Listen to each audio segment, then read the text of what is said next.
belajar mengenai materi kelas 7 semester 2 yaitu sistem organisasi makhluk hidup. Berikut cuplikannya. Setiap organisme tersusun atas satu dari dua jenis sel yang secara struktural berbeda. Kedua jenis sel tersebut adalah sel prokaryotik dan sel eukaryotik. Pada sistem kingdom, kita tahu bahwa ada monera yang terdiri dari bakteri dan ganggang biru yang memiliki sel prokaryotik, berbeda dengan yang protista, jamur, tumbuhan, dan hewan yang tersusun dari sel eukaryotik. Kita harus tahu bahwa sel prokaryotik memiliki nukleus, tetapi inti sel tersebut tidak diselubungi membran inti. Berbeda dengan sel eukaryotik yang memiliki inti sel dan inti sel ini dibungkus oleh membran inti. Sel ini pertama kali ditemukan oleh Robert Hooke pada tahun 1665 abad ke-19. Sel dibedakan tiga bagian utama, yaitu membran sel, nukleus atau inti sel, dan sitoplasma. Untuk lebih jelasnya, kita akan bahas bagian-bagian sel beserta fungsinya. Bagian yang pertama yaitu membran sel atau selaput sel. Membran sel merupakan pembungkus sel yang bagian luar. Membran sel tersusun atas fosfor, lemak, karbohidrat, dan protein. Membran sel berfungsi sebagai pelindung dan pengatur lalu lintas zat yang keluar masuk sel. Membran sel ini bersifat semi-permeabel, artinya membran sel hanya dapat dilewati oleh zat tertentu.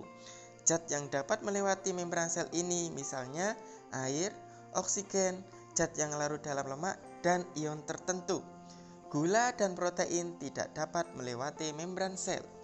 Bagian sel yang kedua yaitu nukleus atau inti sel. Organel ini terdiri dari materi genetik seperti DNA dan RNA. Fungsi utamanya inti sel adalah memimpin kegiatan di dalam sel dengan cara mengatur fungsi gennya. Di dalam inti sel terdapat anak inti sel yang disebut dengan nukleolus yang berfungsi mengatur kinerja inti sel. Bagian sel yang ketiga yaitu sitoplasma. Sitoplasma merupakan cairan pengisi ruang antar membran sel dan inti sel. Di dalam sitoplasma terdapat banyak organ sel. Bagian organel sel yang pertama yaitu ribosom. Ribosom adalah partikel berbentuk bulat yang berfungsi sebagai tempat pembentukan protein.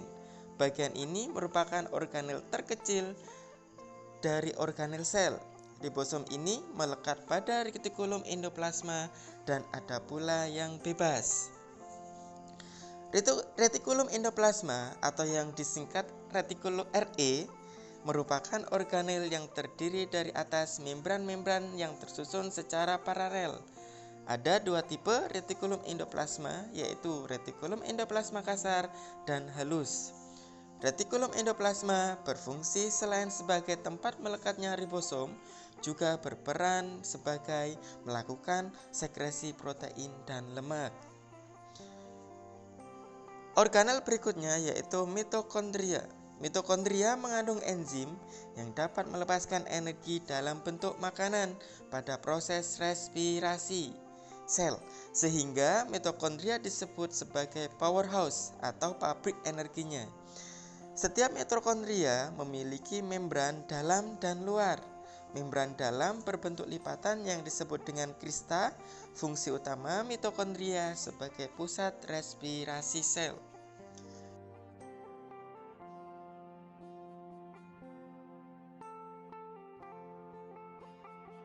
Selanjutnya yaitu badan Golgi atau biasa disebut aparatus Golgi. Badan Golgi berbentuk seperti kumpulan kantong yang bertumpuk-tumpuk.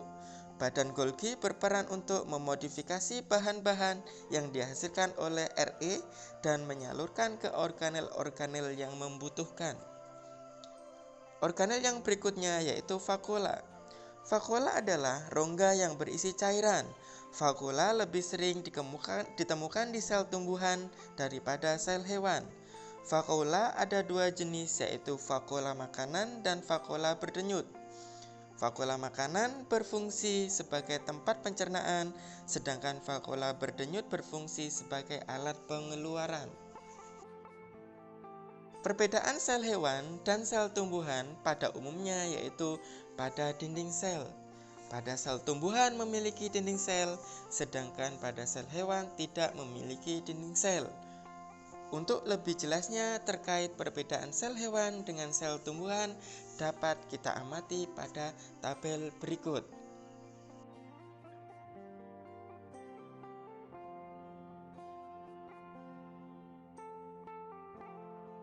Ulasan mengenai sistem organisasi makhluk hidup. Untuk memperdalam mengenai materi ini, silakan jawab pertanyaan berikut. Mengapa sel hewan tidak memiliki dinding sel, sedangkan pada tumbuhan memiliki dinding sel? Nah, silakan jawaban dengan cara mengetik di kolom komentar di bawah ini. Terima kasih.